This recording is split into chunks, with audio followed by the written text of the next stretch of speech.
Ladies and gentlemen, boys and girls, welcome to Congregation Beth Emeth. This is our first annual Hamentaschen Latke debate. We have two preeminent lawyers here to discuss and argue the relative merits of the Latke potato pancake and the Hamentaschen cookie. In order to give structure to this debate, these attorneys have agreed to discuss their side in light of the following five senses: smell, texture, flavor, digestibility, and looks. Each side will give a short opening statement, and at the end, a closing statement. There will be Latkes and Hamentaschen for everyone to enjoy at the end of the debate. On the right side of the screen, you'll see Brian Hirsch Hamentaschen. He's a well-known rest and family lawyer who has 3 kids, each representing a side of the wonderful Hamentaschen. And at the left side of the screen, you'll see Doug, lawyer Latke Landau. He's a Herndon injury and disability lawyer who has 4 Latke tots and has never met a potato pancake he didn't like. Now, sit back, enjoy, and may the best food win. Here to rock the Latke, I represent the complete food, the choice of champions, the munch of the bunch, the crunch heard round the world, the round, profound, get out of town, Hebrew hammer down, potato. Round like the Mogan David, round like the matriarchs of old, round like a beautiful expectant mother, pregnant with antissa. Patient. Thank you, Rocky. Yes. For the flavors, the textures, the crunchiness that will come forth. Unlike your indecent, tarted up, tri-cornered treat, the trollop with a dollop, the Latkes stands for modern Jews, the circle of life, and the longevity of the Jewish people. Latkes, refined in oil, especially olive oil, symbolize the miracle of the cruse of oil in the temple, which lasted for 8 days instead of just 1. The modern Jew is a fuel-efficient Jew, and getting more mileage out of oil is good for Mother Earth. So, like the Lorax, we love the good Latke. I speak for the trees, the treats, and the all-around terrific Latke. First, I think you should lose a show. You hit the time twice. You punched. Too many visits to the Southern Baptist Church. Too many church hurts. Doug, you silly misguided spud. We cannot conduct this debate like you conduct your social life, throwing away centuries of Jewish convention and morality just for a good time in the grease. The Hamentaschen, the womb-like pastry symbolizing one of our greatest escapes from tyranny, has fed both our souls and our bellies. I will not have you do with it what you proudly extol you would do to an innocent potato. Mince it, smash it together in a blob, and toss it carelessly into oil. In the name of Esther, Mordecai, and all that is good and decent, I will bring it on. The whole Megillah.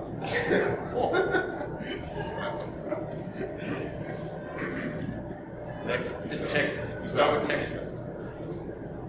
The other side's arguments on this score, like their subject matter, are light and flavor. Nibble or munch, either way you crunch.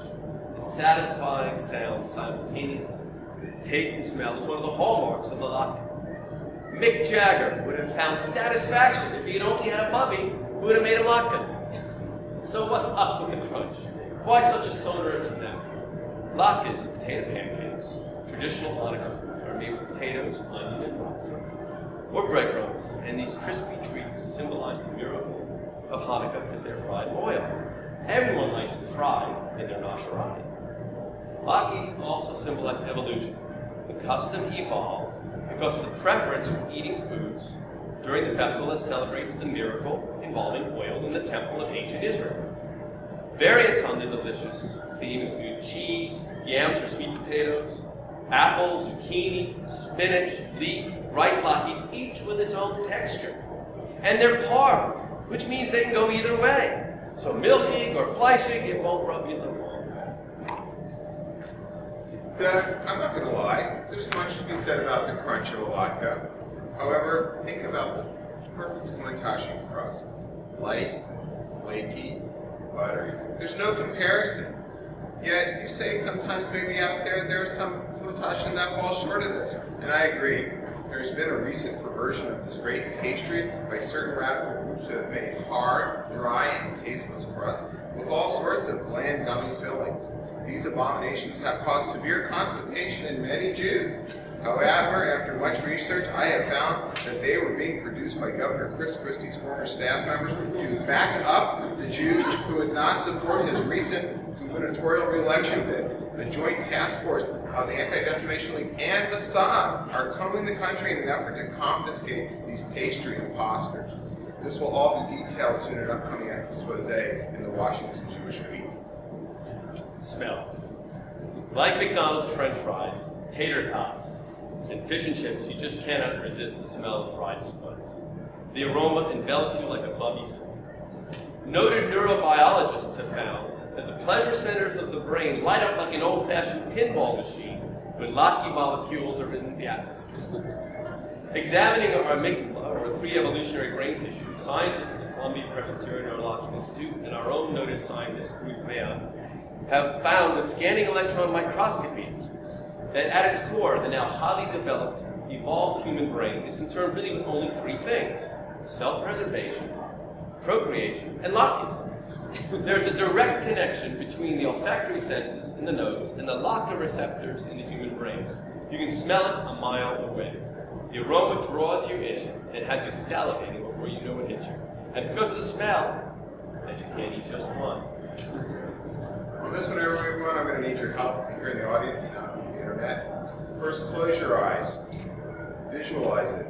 Bubby in the kitchen, standing with her faithful rolling pin in hand, wearing her sensible shoes and orthopedic stockings, bent over the counter, coaxing her dough into the perfect thickness for the greatest Jewish pastry of all time.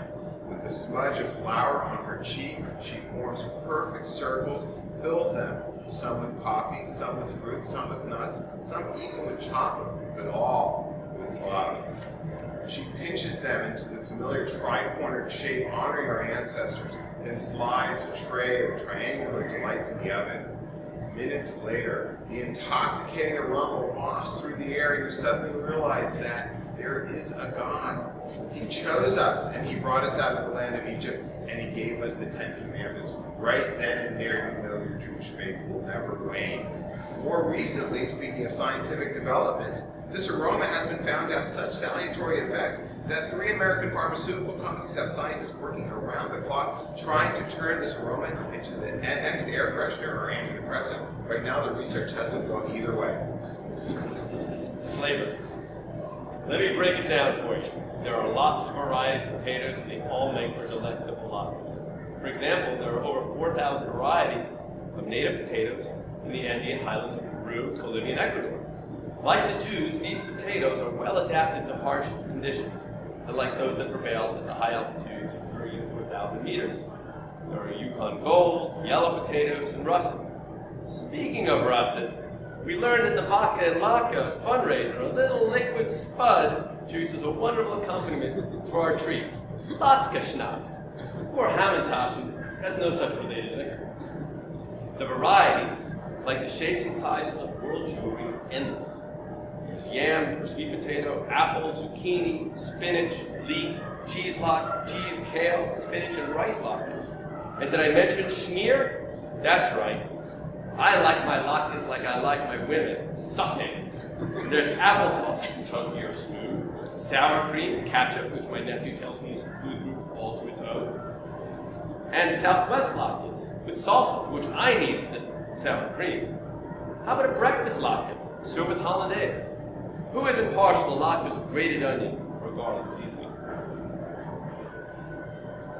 One of the things you may not know, those in the audience and out on the internet, is that Doug and I were talking right before we came up to debate, and he was telling me about how problematic it is with certain fillings, like poppy seed, which is sometimes known as mud. And he was telling me that often that poppy seeds can give a false positive on drug testing. And I wanted to tell you, Doug, and I want to respond to that here because I didn't have a chance before, is that yes, poppy seeds can cause false positives for opiates in a drug test.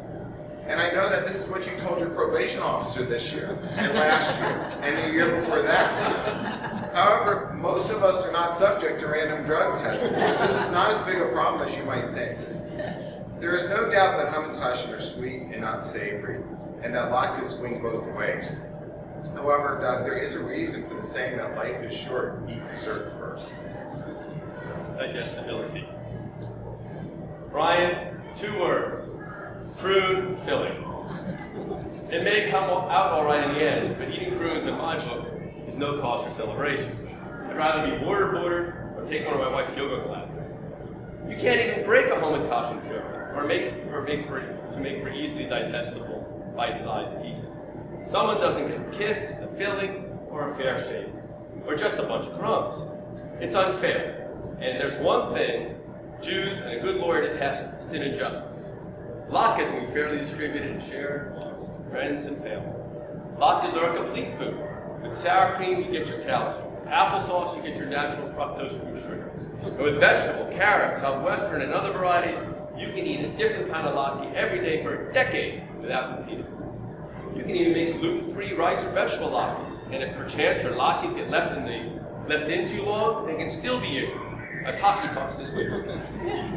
Doug, I have 2 words for you. Trans fats. We all know the connection between fatty foods and heart disease. You tell me the virtues of the latke and its nutritional value, but what you have not told these nice people is that since the announcement of this debate in the shofar, our well-known congregate, respected cardiologist, Dr. Robert Shore, has been paying your mortgage and sending business to Melissa's real estate firm. Coincidence? I think not.